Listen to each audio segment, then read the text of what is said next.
Welcome to SORMAG's Writers Café, where we share the real writer's life over a cup of friendship, sprinkled with laughter and wisdom. My name is LaShaunda Hoffman. I'm your host. This episode's sponsor is Using Canva for Book Promotion video series. Have you wanted to try Canva.com but didn't know where to start? LaShaunda Hoffman created a series for you. Inside the series, you will learn the basics of Canva, how to create a bio graphic, a quote graphic, a book blurb graphic, an animated graphic, and bookmarks. These are graphics you can use to promote you and your book. The videos will take you step by step to help you create your own graphics you can use daily. Check the show notes for the link to the Using Canva for Book Promotion video series and start creating graphics like a social butterfly. Sitting at the cafe today with me is Tangular, Irby, and Crystal Rhodes. Welcome, ladies. Thank you. Thank you. We will start with Tangular. Please tell us a little bit about you, your writing, your books, any good stuff. Well, thank you so much for having me. My name is Tangular Irby. I am a lifelong educator, new author, and I'm also a quilter. Professionally, I've worked with children and adults. I've worked with children pre-K to 12. And I've also, more recently, I've worked at the college level. I've worked with undergrad and graduate students who are going to college to become teachers. I am an educator at heart. I absolutely love training and helping people decide that this is the profession that they want to do. You know, teaching is really, it's a gift. And I really enjoy exposing my students to things that they may not have otherwise had the opportunity to be exposed to, and really using my experience to help them understand some things that are not traditionally a part of the program. So I always find ways to add something new. So in regards to my book, I am the author of Pearl and Her G-Spin Quote. My family is from a small area, remote area in Alabama. And that area has recently, I'll say within the last probably 20 years, has come into the limelight for the beautiful quilts that the ladies make that are from G-Spin, Alabama.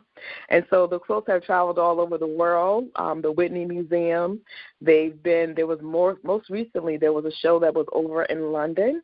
And quilting has just been a part of part of our family legacy from generation to generation. And so in my book, Pearl, she has decided that she wants to be a G-Spin quilter. She's watched her grandmother work her magic with a needle and thread, and she's decided that this is what she wants to do. And what's interesting is for all the people who love the quilts of G-Spin, you know, they can come with a really hefty price tag. They range in hundreds of dollars all the way up to, I've heard that there was a quilt that sold for over $30,000. So it's not something that I know, me personally, I would not be able to go out and purchase one of those quilts. So I wanted to share my family's treasures with anyone who loves G-Spin quilts through the book. So throughout the book, you'll see actual pictures of quilts that my family owns. Not necessarily me, but they're in our family. And the illustrator of the book, India Shiana, has done an amazing job illustrating our family treasures. And so what I would like to do, if that's okay, I'd like to read a few pages of the book.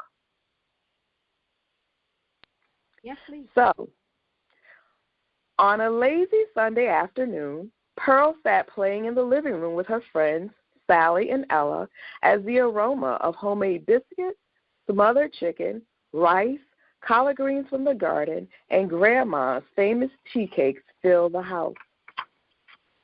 "Wow, that quilt is amazing," Sally said. "My mom has quilts like this at our house. Grandma told me I come from a long line of G-Spin quilters whose quilts have been displayed in galleries and museums all over," Pearl proudly boasted. "When I get older, I'm going to make quilts too, and one of my quilts will hang over there one day." Pearl pointed to the empty space where she intended to display her work. "That's pretty neat, but what are G-Spin quilts? I've never heard of that before," Sally asked, wide-eyed. And so throughout the rest of the book, Pearl goes on to answer that question, to tell her friends what exactly is a G-spin quilt. I'm interested to find out, too. Well, that was why I figured that would be a great place to stop. Yeah. Hopefully your interest will be piqued. Thank you. Miss Crystal, you ready? Pardon me? Your turn. Oh, I'm sorry. My name is Crystal Rhodes. I usually go by the name Crystal V. Rhodes on my novels because I found out there are a lot of Crystal Rhodes in the world. I didn't know that. But anyway, I am an award-winning author and a playwright. And my latest book is called Someone Like Them, and this is the third novel in what I call the Stillwater series. The other two titles are the Someone Like Me and Someone Like You.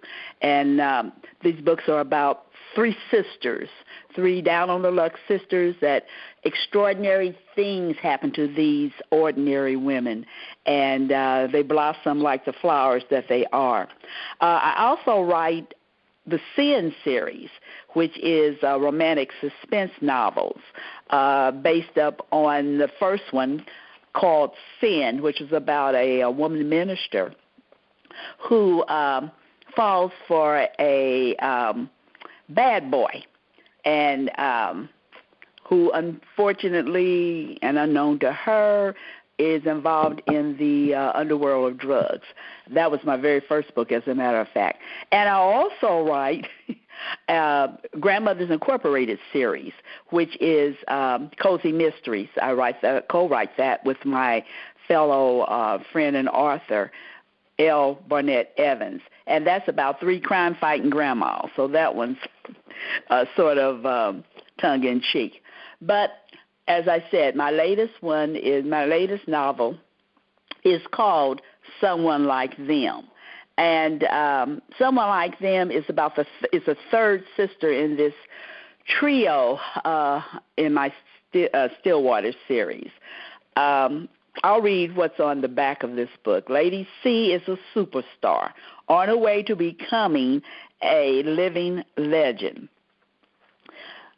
The Grammy-winning diva is a toast of Broadway and will soon be on the silver screen.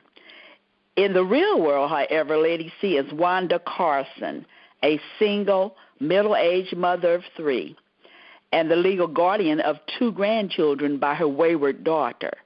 Poverty-stricken most of her life and a victim of physical abuse in past relationships, Wanda has overcome many obstacles, but wealth and fame doesn't guarantee that her problems are over. Not only is she estranged from her daughter, but Wanda's life is threatened by a very dangerous man. Wanda goes into hiding, where the last thing she expects to meet is a man, especially one like Donald Chapman. He is kind, thoughtful, and intelligent, totally different from the men she has known. The relationship she forms with Donald changes her perspective on life. Yet unexpectedly, another man also enters Wanda's life, and he has a plan that could turn her star-studded world upside down. So I'll read the prologue from Someone Like Them. It starts, Wanda stood bathed in the glare of the brilliant spotlight with tears streaming down her face. The audience was singing a love song just for her. Should all acquaintance be forgot? How could it ever be? And never brought to mind? Not brought to mind, that was impossible. Should all acquaintance be forgot? This was the end. And all lang syne. This was her last performance.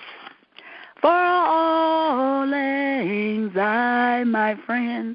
The most important people in her life were beyond those lights. Her mother, Faith, her younger sisters, Melody and Jolene, her granddaughters, Raven and Racine. For all lang syne.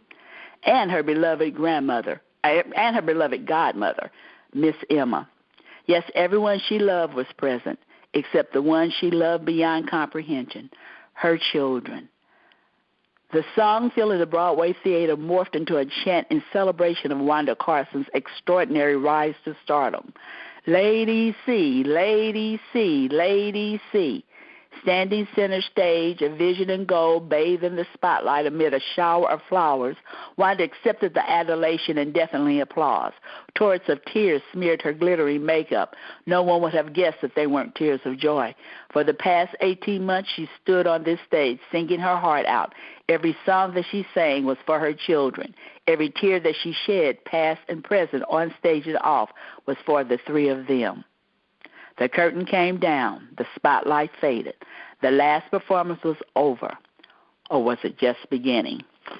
So then starts the saga of 53-year-old Wanda Carson, who has become a superstar at the age of 50. So she's lived the last 3 years in a life that she never even dreamed of.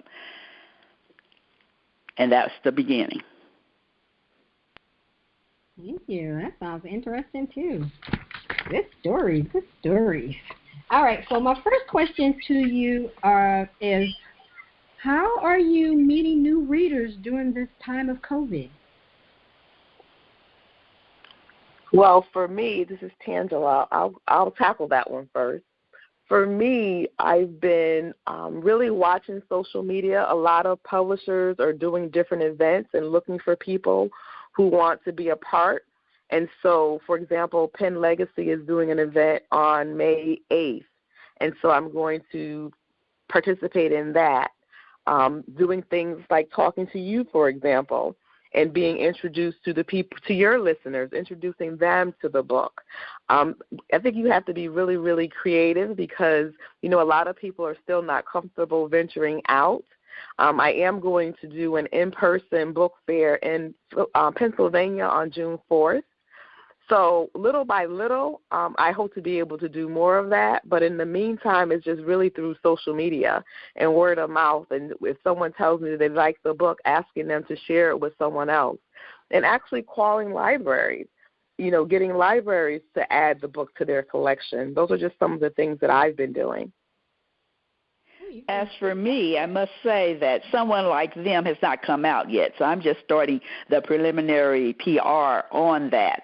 I hope for it to come out in May, the last of May or early June. And most of my time during the pandemic, quite frankly, has been spent on editing this book and writing this book, editing this book. And as I said, in another life, I also am a playwright. So I've been very busy insofar as that aspect because I've won quite a few awards during the pandemic for that, and sort of put the book on the back burner and just starting to rev up with this again as it gets ready to come out. But it's been a challenge. It really has. Yes, it has been a challenge. I'm glad to hear that you guys didn't let it stop you, though. That's good, to get out there and meet new people and stuff and be open to trying different things. If you stay open to trying different things, you will meet new people. I like that you're, Tangela, that you're looking at what other publishers are doing, and stepping out and saying, hey, let me be on your platform. Cause Definitely. Definitely. It's hard sometimes to get out of your comfort zone as a writer because, you think, oh, they're going to say no, but that's all they can say. True. So it's either yes or no, so you have to step up there. So I'm glad to hear that you're both doing that. So this question is really for Tangela. I want to know, what's the most interesting change in your life as a result of being a published author? I would say the most interesting thing is, I'm active in my sorority. I'm a member of Zeta Phi Beta Sorority Incorporated. A lot of my friends have children or they have grandchildren, and, we'll go to meetings or be at functions. And, the children know me. I know them. But what's really interesting is for a couple of my friends' children or even family members that once they read the book, their children had lots of questions. Their children wanted to call and speak to me on the phone. Their children are saying, hey, mommy, take a picture of this and send it to your soror. And it's a picture from, for example, the coloring book that I have that goes along with the picture book. So for me, that has been the most interesting thing, is that, connecting with the young people as an author as opposed to auntie or cousin. Because they really are interested. They have lots of questions they want to know. So for me, I said that has been one of the biggest changes. My book just came out. It was released on December 25th, so it is fairly new, and it is my first children's book. And so, in terms of the book being, selling thousands and thousands of copies, we're not there yet. So I imagine that if you ask me this question 6 months from now, the answer might be totally different. But I would have to say that that's one of the biggest changes for me, is that, the little ones are seeing me in a different light now. And that's so exciting because, most children don't meet authors.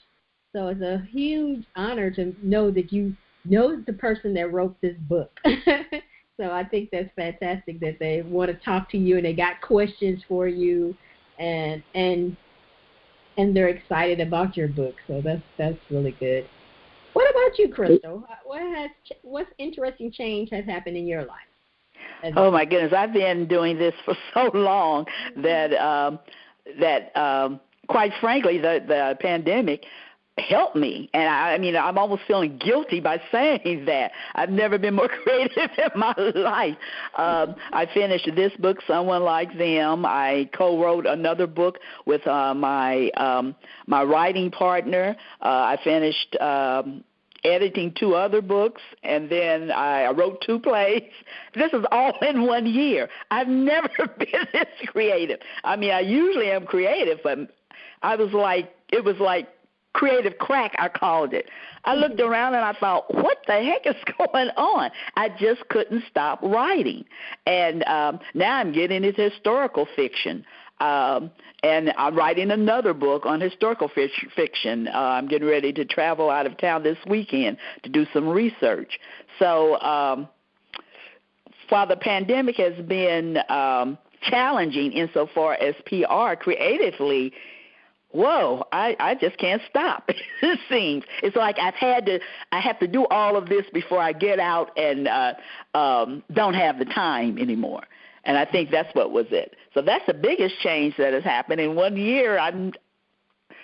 I've just gone out, like I said, I've been on creative crack. And that's good, though, because a lot of people during the pandemic, myself included, the creative side of me went to the left. That's what I keep hearing. And to me, this was a perfect opportunity because I couldn't go anywhere. Nobody could come over. So yeah. I find that kind of, for me, I just don't understand that because I've never been this creative. But a lot of people tell me exactly what you said.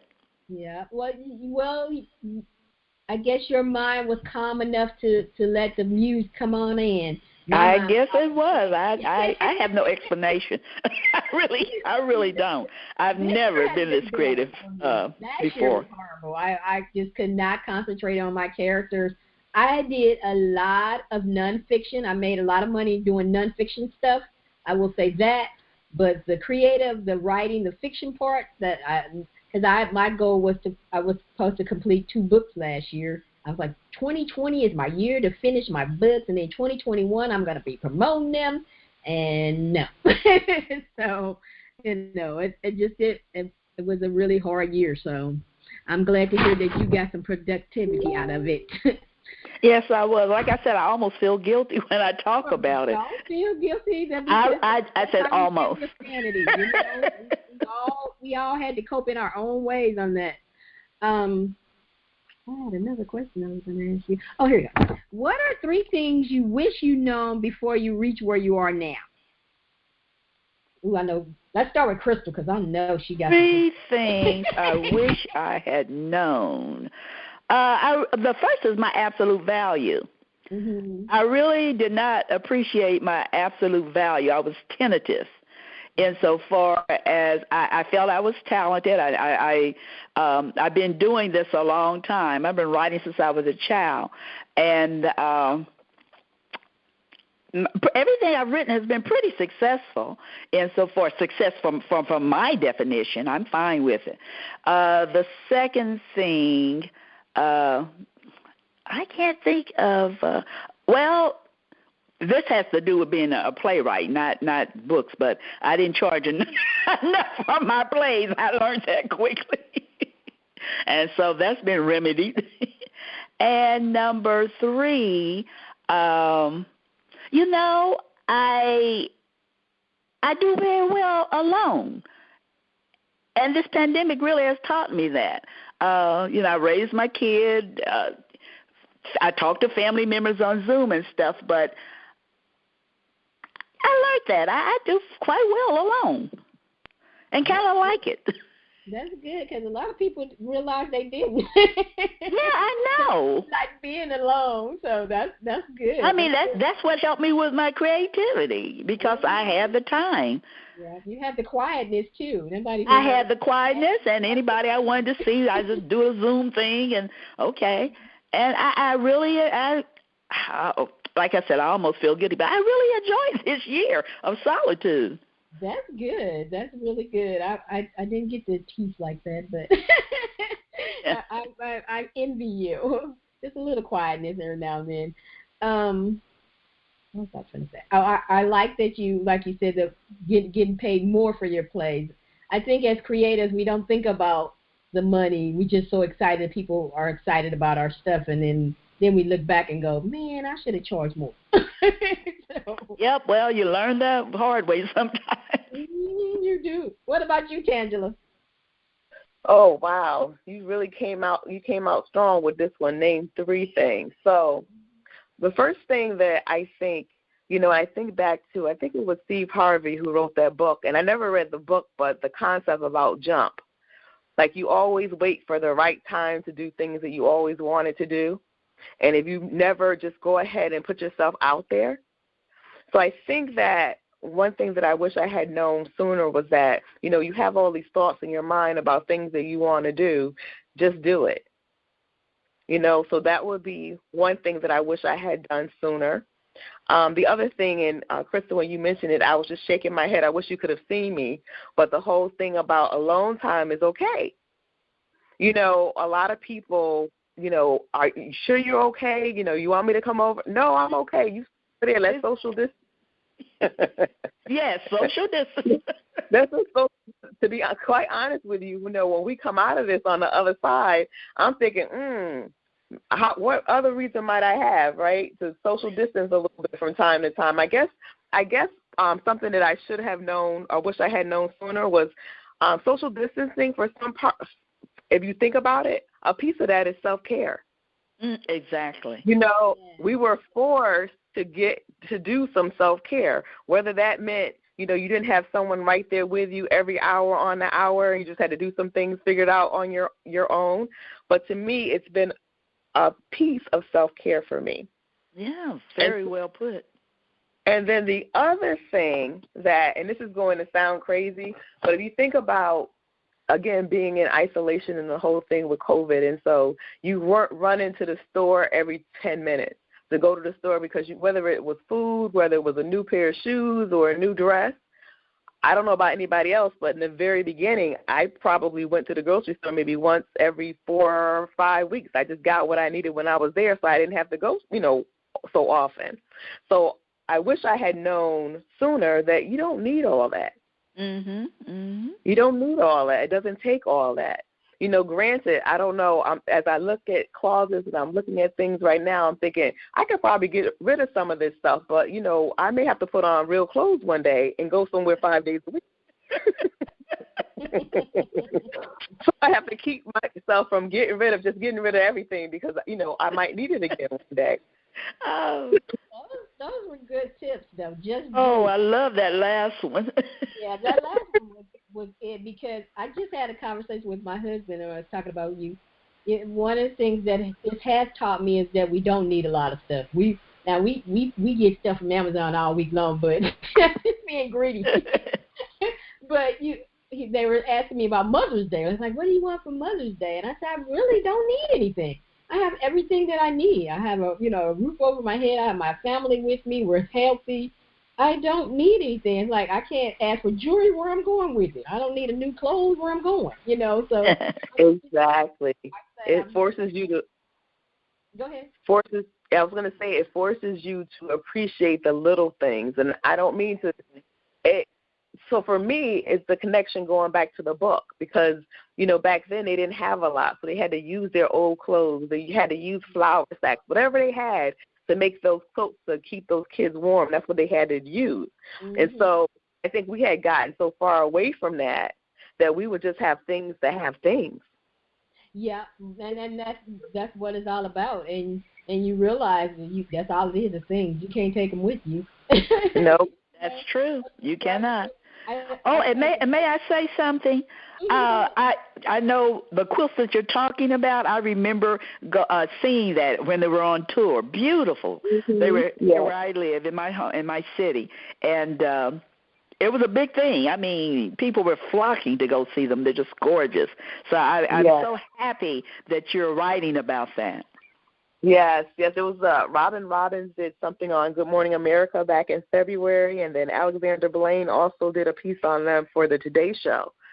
And so people who, whether they're quilters or they just Jeeves then, people know about the quilt. So it was for me, it was my way of sharing my family. So many people tell your story. Mm-hmm. So it was a way of being given the okay to tell my family story through my eyes. I love that. And I do too. Quilts are something. One of my friends, her mother took all her T-shirts from when she was in high school and turned them into a quilt for her. Mm-hmm. Oh.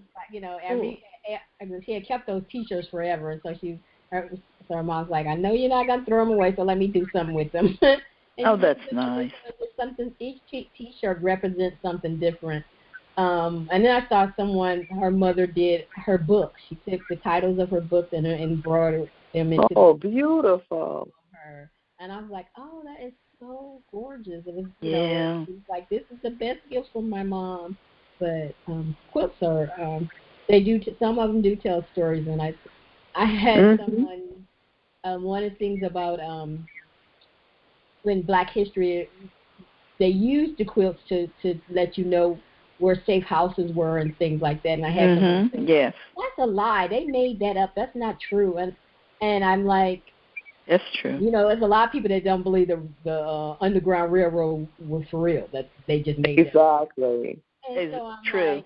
Like, but the person who was saying it, I was like, yeah, because that's not your history. You don't believe it. Exactly.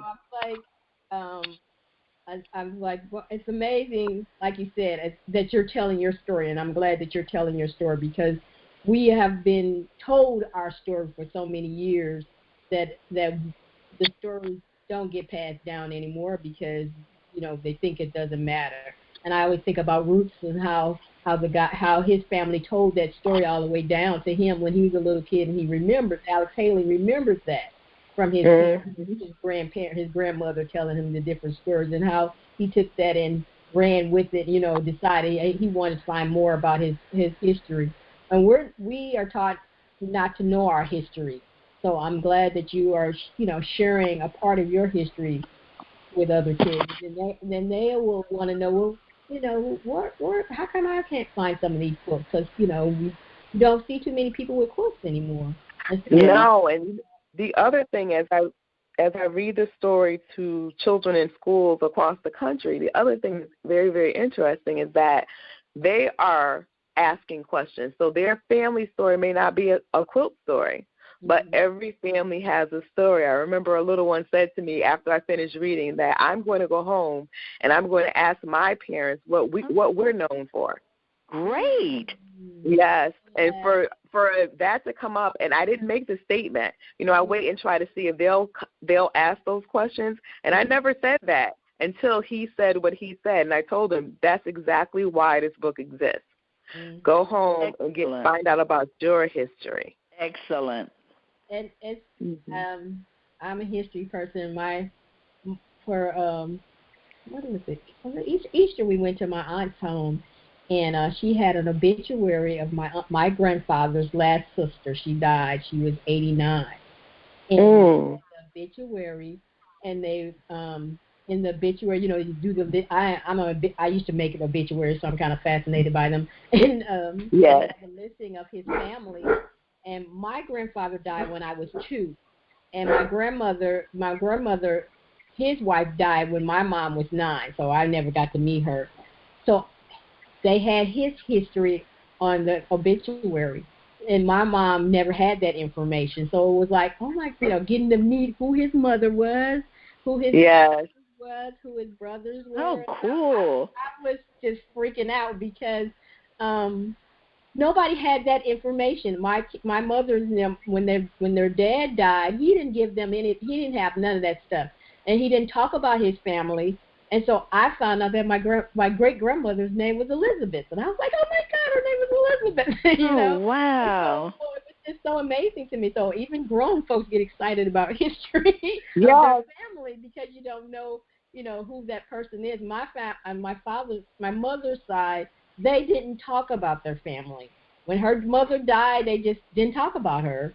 And then when her dad died, it was, they just stopped talking about the history altogether. So we didn't know any of that stuff. And I'm like, when my aunt showed me the obituary, I said, did you know his mother's name was Elizabeth? And she's like, no, I didn't. I didn't know that. And I was like, wow. And so my mom's gone, and my aunt is the last of her family. And I'm like, so I was trying to get different information about it, but it's so wonderful to be able to share that history. So I hope that those kids get to ask questions. You got to ask questions. We stop asking questions because we don't want to talk about it, but that's how you pass the information on to the next generation.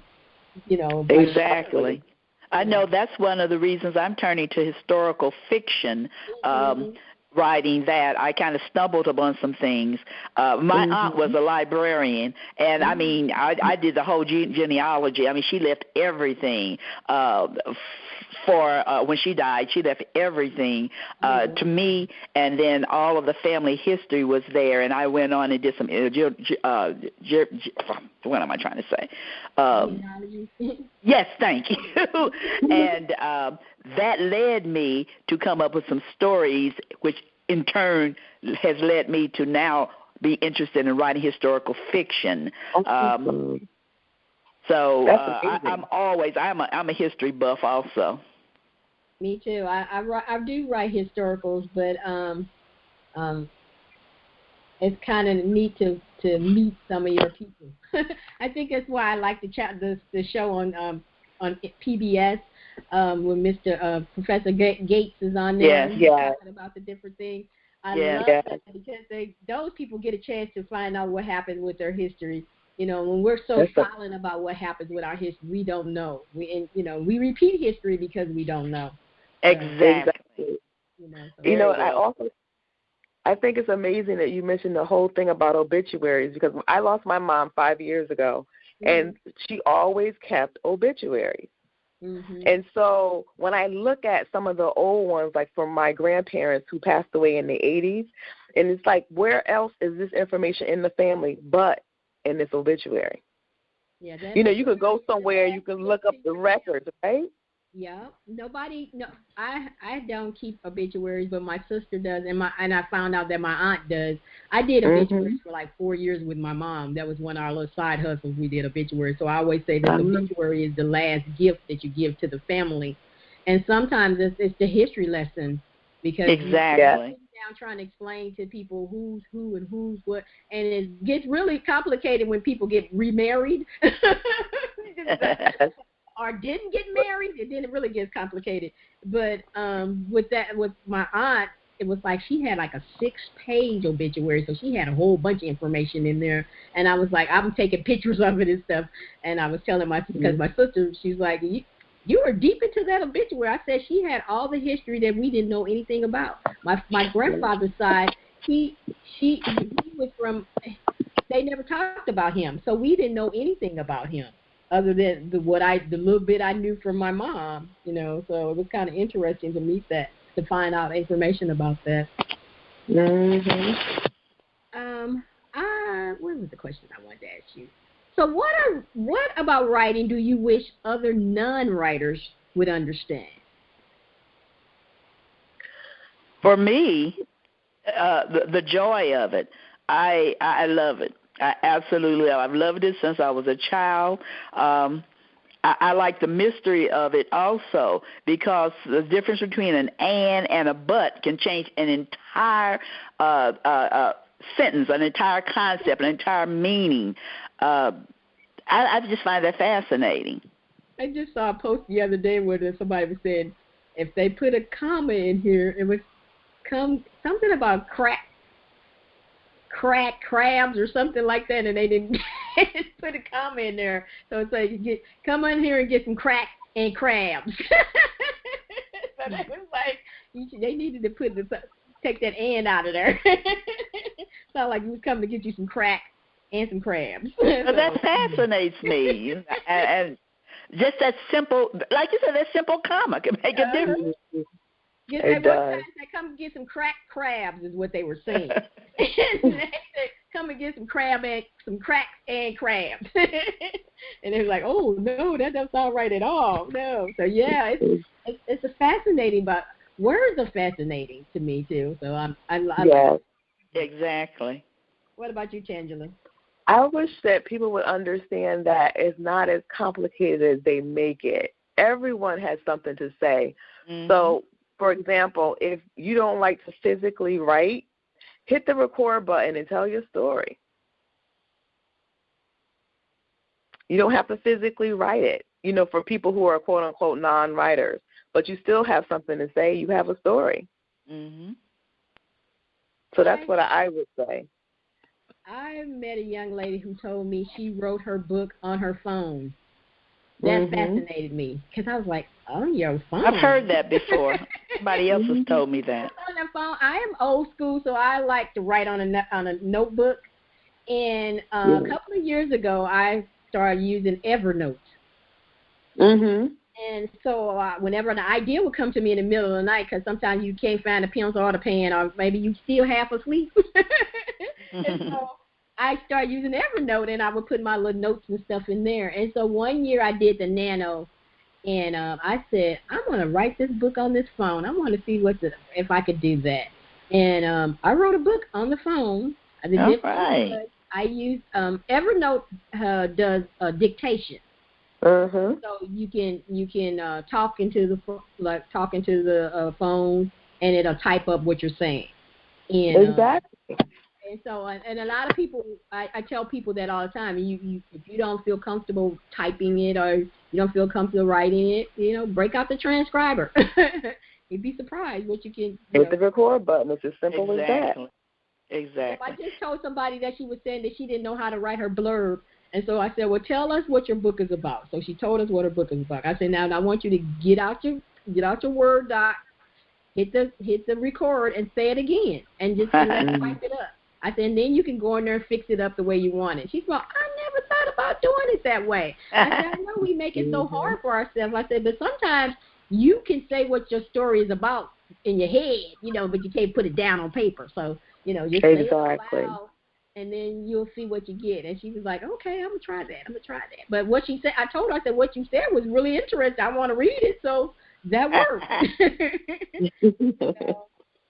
So that's good there. I think that we do, even with promotion, I tell my artists all the time, you overthink it. It's not that hard. You do the fun stuff. If you do the fun stuff, then you'll do it. If you find stuff that's hard, you're not going to do it. You'll be like, no, that's okay. That's true. That's very true. Do what you love. Yeah. Exactly. You like do what you love, because life is short. Yes. And these 2 years here have shown me that life is very short. And if you're not doing your dreams, what are you waiting on? Exactly. I agree. What was that? What you just said? Just do it. Just do it. Just do it. You'll be sitting up here talking about I'm gonna.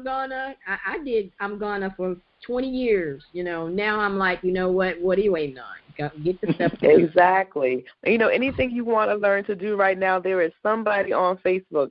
I heard on Clubhouse the other day they said, you know, okay, so we're either going to give you the ingredients or we're going to give you the recipe. We're not going to give you both. So get the ingredients from one site, one person, go to somebody else and get the recipe. You know, there's just so much information out there. You know, get stuff enough to get you started at least. And then worry about the next step. You can learn anything you want to know how to do right now. There is somebody who's willing to get you started. Don't underestimate yourself that you can't do it. I used to tell my daughter all the time, there's no such word as can't. You can. And failure, hey, what's failure? It's okay to fail. That's right. Learn from failure. And keep going. Try. Keep going. You can't fail unless you try. Thank you very much. You know, I always tell people, Google is your friend. Google is your friend, and YouTube is too. Because somebody has been sat down and showed you how to do it. You want to know how to do something, you don't have the funds, and you got to do the research and find the people who going to share it for free, you know. And then you send them a note, hey, thank you, this helped me a lot, you know. So they know that what they shared wasn't in vain. You know? Exactly. Write a review, whatever you have to do. Support them back. But there's just so much information out there. You know, the reason how I got started with the whole book thing was from being in this group on Facebook showing people how to self-publish their books. So I self-published a journal first, the Check Please, to do journal for educators, and then I have another one for student teachers. I did the entire thing myself. It's up and on sale on Amazon. So from there led to, okay, I did it, so let's see what I can do with the book. Exactly. Yeah. You stepped out and tried it, you know, and it worked for you. You know? I know my self-publishing came from the fact that I was not happy with my publisher. Once I got a Main Street publisher, the cover on the book, I cried for 3 days. That was the ugliest cover I ever saw in my life. And they left off my dedication, which was to my mother. So I was really upset. But that was a motivating factor for me.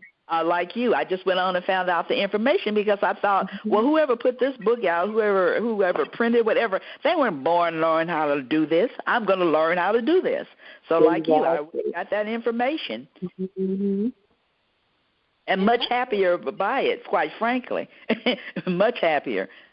Yeah, because you have all control. And total control. Total control. About deciding which way you want to go. Do you want to be a self-published or do you want to go traditional route? You know, and one of the biggest issues that people go the self-published is because of the cover. They want creative control of that cover, and it's hard. Like you said, you cry for 3 days. I know authors who hate it. And still would talk about how much they hate their covers. I still do that first cover. I hate it. And people say that, I hated that cover. Or the people didn't look nothing like my characters. Why would they put them on the cover? Like one of my friends, she had short hair, and the lady had long hair in her book, and she's like, who does this? I'm like, I don't think whoever makes the cover is paying attention to the book. Oh, my goodness. I had a book about a 53-year-old woman because I write about older women, you know, mature women. And there were 2 teenagers on the cover. I mean, I was through after that. I could not believe it. I could not believe it. It's safe to assume they did not read the book. Well, they must have read it because they edited it and they sent, you know, my galleys back and everything. But when the cover came out, well, that's okay because I remedied that because I took control. Exactly. How do you think being a writer has helped you as a person? Wow. Well, for me, I don't know about you, but that's who I am. Like I said, I've been at it a long, long time. So that's who I identify myself as, and, you know, that's part of who I am. I like that. I think things that I did leading up to this prepared me to be an author. For example, in my younger years, I was not always really good at advocating for what I wanted. Mm-hmm. And I think about, when my mom was sick and in the hospital and having to advocate when you weren't happy with the care that she was getting, for example. So I really had to come out of that stay quiet, don't say anything mode. And that helps me with the book, because then and not that I didn't have any issues with the publisher or with the illustrator, but if there was something that I really wanted to change, the old me might not have said anything, like, oh, well, you know what, I can just leave it like that. Mm-hmm. But everything in my life led up to me being able to say, this is the way I want it. This is being able to advocate for myself and for my book, in terms of even like for the characters or for a certain scene in the book, etc. Mm-hmm. That's good, because it's your book. You know what you want, what you don't want, and when someone tries to tell you, no, I had a historic I was working on, and someone was trying to tell me, you need to change this, you need to change that, and that didn't happen back then, and I'm like, excuse me, I did a lot of research. I know that happened back then. That's why. Right. Exactly. You have to be able to stand up for your Mm-hmm. and say advocate for yourself, and that sometimes that's hard, but it's good when you can do it. That's about building your self-confidence, because I'm a hybrid author, which means mainstream published and self-published. And since the first one was mainstream published, and I took control and did my second book myself, self-published, but I still had a contract for mainstream. So by the time we got to the third book, the second book as a publisher, oh, honey, they couldn't tell me anything, because I had done exactly what they had done. So my confidence was just so high. You just have to get that confidence. Yes, knowledge is power, right? So if you know the process, no one can tell you different. Exactly. And that's one of the things that I try to teach my clients, that is, you got to know the business. Thank you. This the is a business, and it is a business. As soon as you decide you want to be an author, you want to be a writer, then you can play around with it. But when you want to be an author, you have to know this business, and you have to know what's right, what's wrong, what that means, what that doesn't mean. When do you get a royalty check? Do you get a royalty check every month, or are you getting a royalty check every 6 months? Things that you need to know. Exactly, and know how to read the sheets that come out. If you're from if a mainstream person that publisher has published you, know how to read those numbers. Yeah, I just found out, and I've been in this business for a long time, that some publishers was holding your copyright for 75 years. I was like, what? Wow. Well, you got to have somebody, and always have somebody with a legal mind, a lawyer, whoever, look at your contract, and never give away everything. Never. Back in the day, so you got to look at your contract. I was like, oh my God, that's a long time to hold somebody's book. Oh yeah. That's a lifetime. And they won't change. I had somebody I listened to a young lady who was a New York best-selling author, but she had all these ideas of what this publisher was going to do. And so, people were, I wanted to ask her so badly, did you read the contract? Because that contract tells you exactly what they're going to do. She was like, they ain't doing this, and they ain't doing this, and I thought they was going to do this, and she thought. Did she have an agent? She had an agent. Then she should have been on top of that agent, because the agent works for you. What happened was they just gave her a basic contract. They weren't thinking that it was going to blow up, that it was going to become a New York bestseller list. They didn't. They underestimated her platform, and so she wanted them to go back and do a reprint and put that she was a New York bestseller on the thing, and they didn't. And they didn't. No, they didn't. They didn't. What kind of marketing is that? Even I know that. It was a hot mess, and the problem was she didn't have anybody to advocate for her, like Tangela said. She couldn't advocate for herself because that's what the agent is supposed to do. She just had a sucky agent, because that should have been in the. She said it was in the contract, but they didn't. So that's what she was expecting, that when she went to the bookstores, that she was going to see that on the second round of printing, and they didn't do that. And so but it was in the contract. It was in the contract. Oh, that's lawyer time, because I've done that too. I've had a lawyer after my publisher. Yeah, so that's what people were telling her. You gotta talk to your agent needs to get on it. And you gotta do this, you gotta do that. But she didn't expect that she was gonna be doing all this promotion on her own. Everything that was set up, she had did herself. And because she thought because she had a publisher, they were gonna do all this stuff. I made that mistake the first time too. I called and asked, well, where's the car you're going to send me for my book sign? They said, do you have one parked in front of your house? Well, okay, I understood that. It is a business. And unless you're Stephen King or somebody, you're going to be doing most of the work.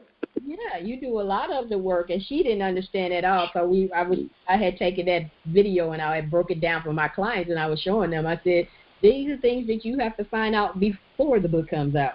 Mm-hmm. Questions that you ask before the book comes out. What are you going to be doing? How many copies do I get? There's some people that didn't get no copies. I was like, what do you mean you didn't get no copies of your book?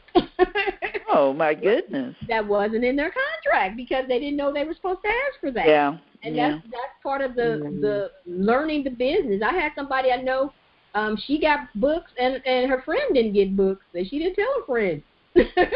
But she didn't ask, and so you ask questions. I ask tons of questions. Whenever I do interviews, I ask that author stuff. If they feel comfortable, they'll tell me. If not, they don't, I remember when I first got into this business, I was talking to a lady, and I said, so how much do they give you for advance? I said, is it enough for me to buy a computer? Because at that time, computers were expensive. And she goes, no, honey, but you might could buy a word processor. I was like, what? That's all you getting? She's like, yeah. So she didn't tell me how much she made, but she told me what the range was, And so, but I'm glad I asked that question because I was like, I'm over here rushing myself trying to get with these people, and they ain't paying nothing. I need to be able to get me a computer. I'm typing on a typewriter. Well, maybe that's something that we're going to be very, very valuable for your listeners, those people who are thinking about writing a book the first time.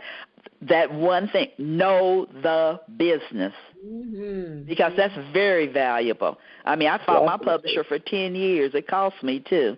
But I got all my rights back. I own everything that's ever published. Oh, that's Plus, good. of course, the what I published myself and stuff. Yeah, and you said 10 years. That's a long time. 10 years, honey. Every year they got a letter from me about the figures. My money. Where is it? Where's this and that? I want my book back. Blah blah blah. And I won it. That's good. That's good. I know a couple of people had to do that, and it really came out when we started doing the ebooks because ebooks wasn't in the contract, which meant you had control over the ebook.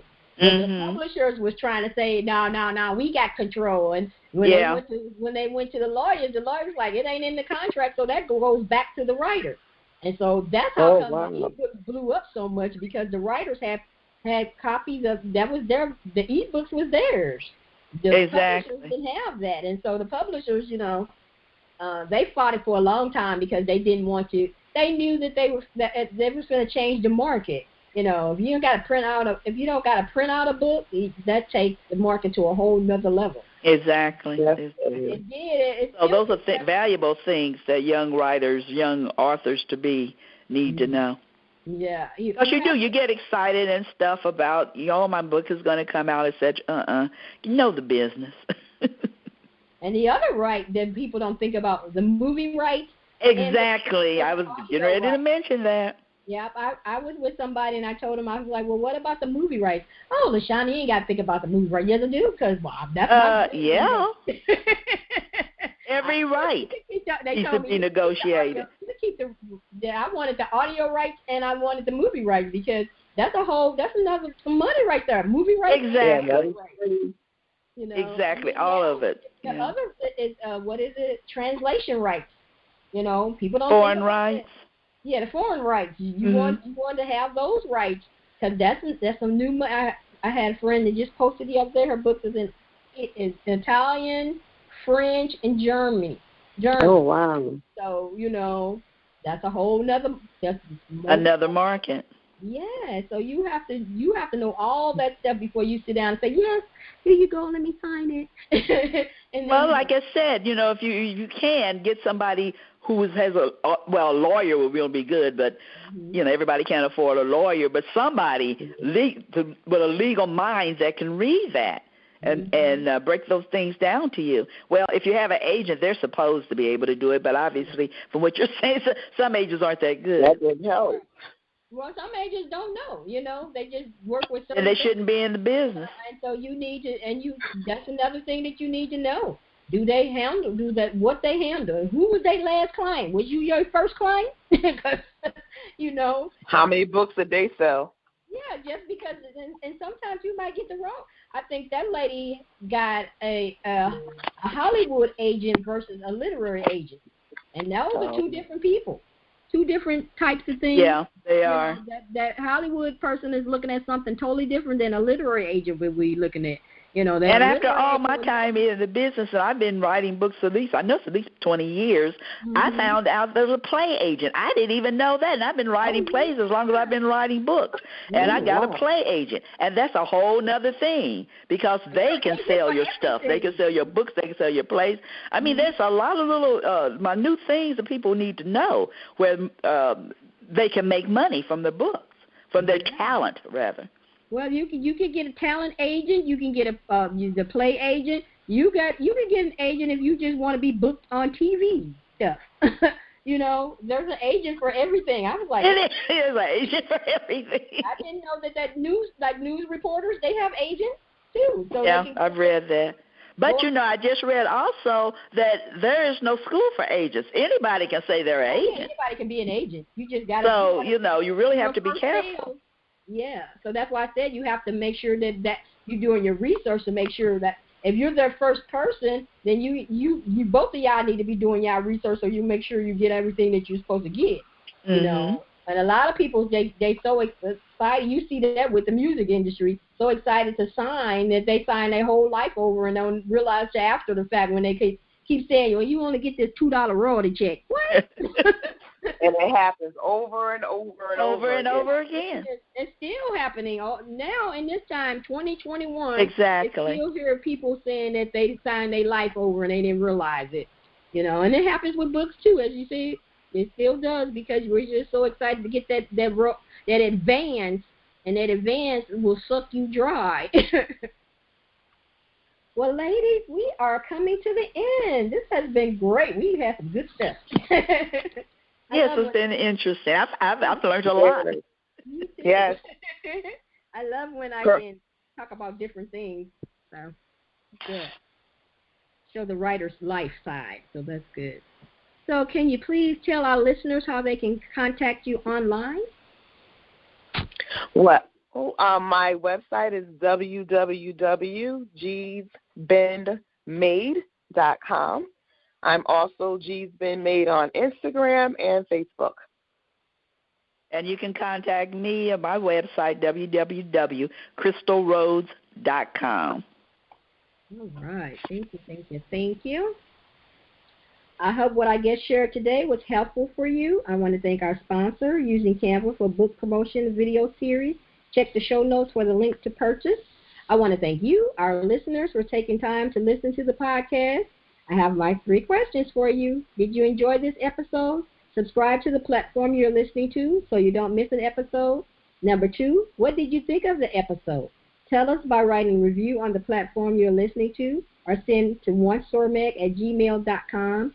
Number 3, did you learn something from this episode? If you did, please share the podcast with your community. If you would like to be a guest for an episode, contact me at onesormag@gmail.com. Before I let you go, I am doing something different today. So if you write a review about this specific episode, you will get a chance to win a copy of one of these ladies' books. Your choice which one you want to get. Our last question is, have you promoted your book or business today? If you haven't, go showcase those wings. Someone needs what you have to offer. This is LaShaunda Hoffman, and I will see you on the next.